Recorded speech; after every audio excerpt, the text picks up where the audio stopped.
नमस्कार दोस्तों, कल से श्रावण मास शुरू होने वाला है तो हम आपके लिए लाए हैं श्रावण महीने का नाम श्रावणी क्यों है। जाने इस नाम के पीछे का महत्व है। वीडियो शुरू करने से पहले कमेंट में हर हर महादेव लिखना ना भूलें। सावन का महीना या श्रावण मास का हिंदू धर्म में अत्यंत महत्व बताया गया है। यह महीना भगवान भोले की भक्ति को समर्पित माना जाता है। इस माह में कुछ खास बातें हैं जिनके बारे में आज के इस वीडियो में हम आपको जानकारी प्रस्तुत करने वाले हैं। सावन का पवित्र महीना कल से शुरू होने वाला है। हिंदू धर्म में सावन के महीने को एक त्योहार की तरह मनाया जाता है। सावन के इस पूरे महीने में भगवान शिव के भक्त उनकी भक्ति में रम जाते हैं। पंचांग के अनुसार देखा जाए तो साल के 5वें महीने को श्रावण माह कहा जाता है। हिंदू धर्म में ऐसा माना जाता है कि सावन के महीने में भगवान शिव की पूजा उपासना करने से वे प्रसन्न होकर अपने भक्तों की सभी परेशानियों का नाश करते हैं। सावन के महीने में पड़ने वाले सोमवार का बहुत ही खास महत्व होता है। इस माह को श्रावण मास क्यों कहा जाता है, इसके बारे में हम बता रहे हैं। इस महीने पूर्णिमा पर चंद्रमा श्रवण नक्षत्र में होते हैं। वैदिक ज्योतिष की माने तो श्रवण नक्षत्र का स्वामी बृहस्पति ग्रह है। श्रवण का अर्थ होता है श्रवण का अर्थ होता है सुनना। इस माह में भगवान के स्वरूप के बारे में सुनने से मन के विकार दूर होते हैं। अगर आप श्रावण के महीने में शिव पुराण शुरुआत से शुरू करना चाहते हैं तो हम कल से ही शिव पुराण एक वीडियो की श्रृंखला लेके आने वाले हैं। वो आपको हमारी प्लेलिस्ट में मिल जाएगी। तो आइए आगे बढ़ते हैं। यही कारण है कि इस माह में धार्मिक ग्रंथों का श्रवण करने का विशेष महत्व बताया गया है। पौराणिक कथाओं के अनुसार, हिंदू धार्मिक मान्यताओं के अनुसार श्रावण के महीने में ही समुद्र मंथन हुआ था और इसमें से निकले विष को भगवान शिव ने ग्रहण किया था, जिसके कारण भगवान शिव का नाम नीलकंठ पड़ा। इसको पीकर भगवान शिव ने इस सृष्टि को बचाया था। विष का प्रभाव इतना था कि भोलेनाथ का कंठ जलने लगा था। इसके बाद सभी देवी देवताओं ने मिलकर उन्हें ठंडा करने के लिए उनके ऊपर जल डाला था। इसी कारण सावन के महीने में शिव जी का अभिषेक का विशेष महत्व बताया जाता है। भगवान शिव को सावन का महीना इतना प्रिय क्यों है? सावन के महीने में भगवान शिव का प्रिय माह भी कहा जाता है। ऐसी मान्यता है कि दक्ष पुत्री माता सती ने अपने जीवन को त्याग कर कई हजार वर्षों तक श्रापित जीवन व्यतीत किया था। इसके बाद उन्होंने हिमालय राज के घर माता पार्वती के रूप में जन्म लिया था। माता पार्वती ने भगवान शिव को पति के रूप में पाने के लिए सावन के महीने में ही कठोर तप किया था, जिससे प्रसन्न होकर भगवान शिव ने उनकी मनोकामना पूरी की और उन्हें अपनी पत्नी के रूप में स्वीकार भी किया। जी हाँ, सावन दक्षिणायन में आता है, जिसके देवता शिव हैं, इसलिए इन दिनों उन्हीं की आराधना शुभ फलदायक होती है। सावन के दौरान बारिश का मौसम होता है। पुराणों के मुताबिक शिवजी को चढ़ने वाले फूल पत्ते बारिश में ही आते हैं, इसलिए सावन में शिव पूजा की परंपरा बनी है। स्कंद पुराण में भगवान शिव ने सनत्य कुमार को सावन महीने के बारे में बताया कि मुझे श्रावण मास बहुत प्रिय है। इस महीने की हर तिथि, व्रत और हर दिन पर्व होता है, इसलिए इस महीने नियम संयम से रहते हुए पूजा करने से शक्ति और पुण्य बढ़ते हैं। ऐसा भी माना जाता है कि हर साल भगवान शिव अपने ससुराल सावन के महीने में ही जाते हैं। एक मान्यता ये भी है कि भगवान शिव सावन महीने में पृथ्वी पर अपने ससुराल गए थे। वहां उनका जलाभिषेक कर स्वागत किया गया था। माना जाता है कि हर साल सावन में भगवान शिव अपने ससुराल जाते हैं। सावन का महत्व बताते हुए महाभारत के अनुशासन पर्व में अंगिरा ऋषि ने कहा था कि जो इंसान मन और इंद्रियों को काबू में रखकर एक वक्त खाना खाते हुए श्रावण मास बिताता है, उसे कई तीर्थ में स्नान करने जितना पुण्य मिलता है।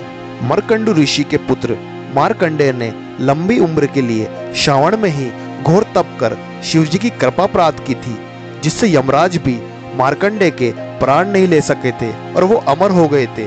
इसी वजह से लंबी उम्र पाने, अकाल मृत्यु और बीमारियों से छुटकारे के लिए सावन में शिवजी की विशेष पूजा होती है।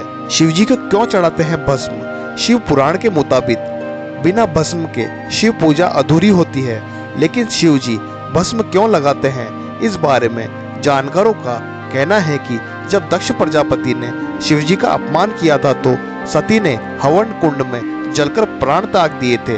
तब शिवजी ने सती की चिता की भस्म खुद पर लगाई थी। तब से शिवजी को भस्म लगाने की परंपरा शुरू हुई थी। शैव संप्रदाय और तंत्र से जुड़े लोग शिवजी पर मुर्दे की भस्म लगाते हैं। शिवजी से जुड़ी 3 कहानियां प्रचलित हैं, जिसमें पहली है पार्वती की परीक्षा। देवी सती ने ही पार्वती के रूप में दूसरा जन्म लिया था। इस जन्म में भी शिव को पति के रूप में पाने के लिए वे कठिन तप कर रही थी। शिव ने पहले सप्त ऋषियों को परीक्षा के लिए भेजा।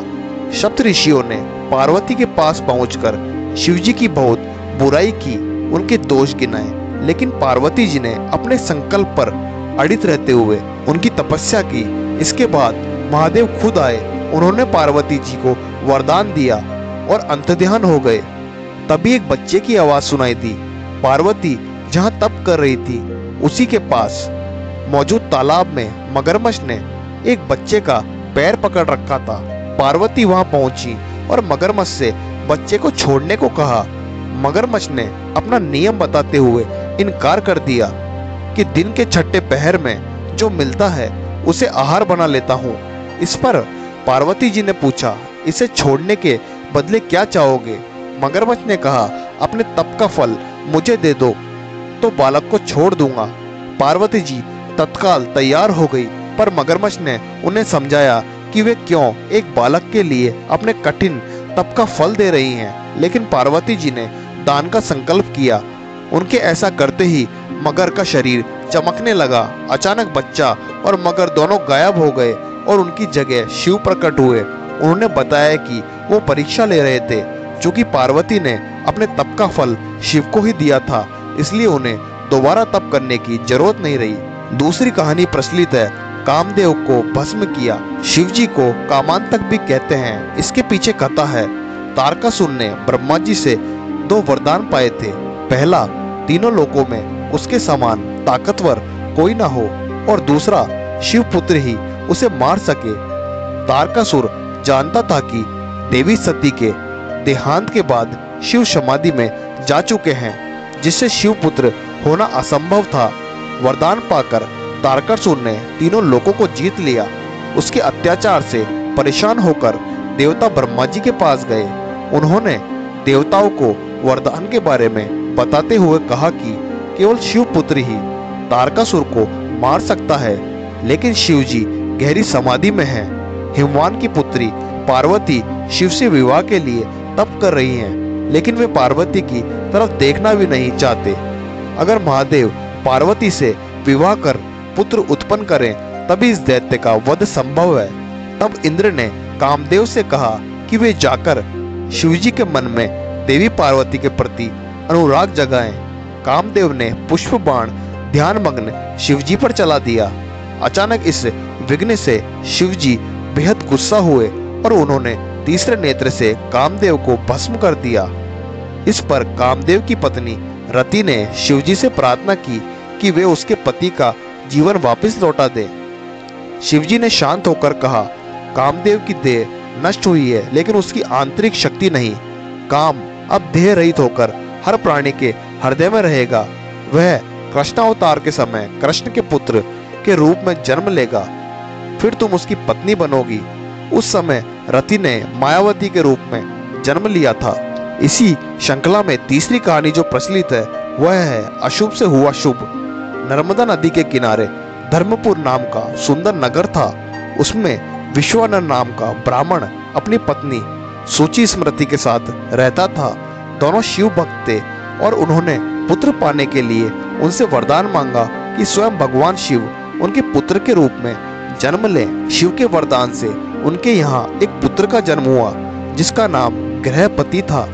जब बालक 11 साल का था तब देवर्षि नारद ने उसका हाथ देखकर भविष्यवाणी की कि साल भर के भीतर उसके साथ कुछ अशुभ होगा जो आगे से जुड़ा होगा।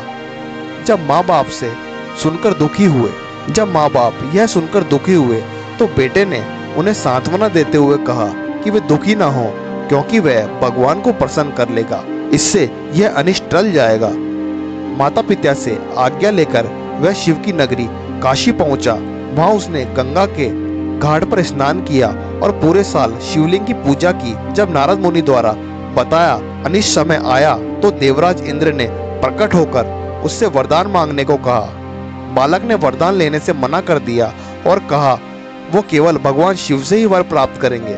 यह सुनकर इंद्र को बहुत गुस्सा आया और उन्होंने इस बालक को सबक सिखाने के लिए वज्र उठा लिया। बालक ने भगवान शिव से रक्षा की याचना की। तभी शिव प्रकट होकर बोले, डरो मत, मैं तुम्हारी परीक्षा लेने के लिए इंद्र के वेश में आया था। मैं तुम्हें अग्निश्वर नाम देता हूँ। तुम आग्नेय दिशा के रक्षक होंगे। जो भी तुम्हारा भक्त होगा उसको अग्नि, बिजली या अकाल मृत्यु का डर नहीं होगा। अग्नि को शिव का एक रूप कहते हैं। वो शिव का तीसरा नेत्र भी है। अगर आपको हमारी ये वीडियो अच्छी लगी हो तो अपने दोस्तों के साथ शेयर करना ना भूलें। कमेंट में हर हर महादेव लिखें और वीडियो को लाइक करें। धन्यवाद।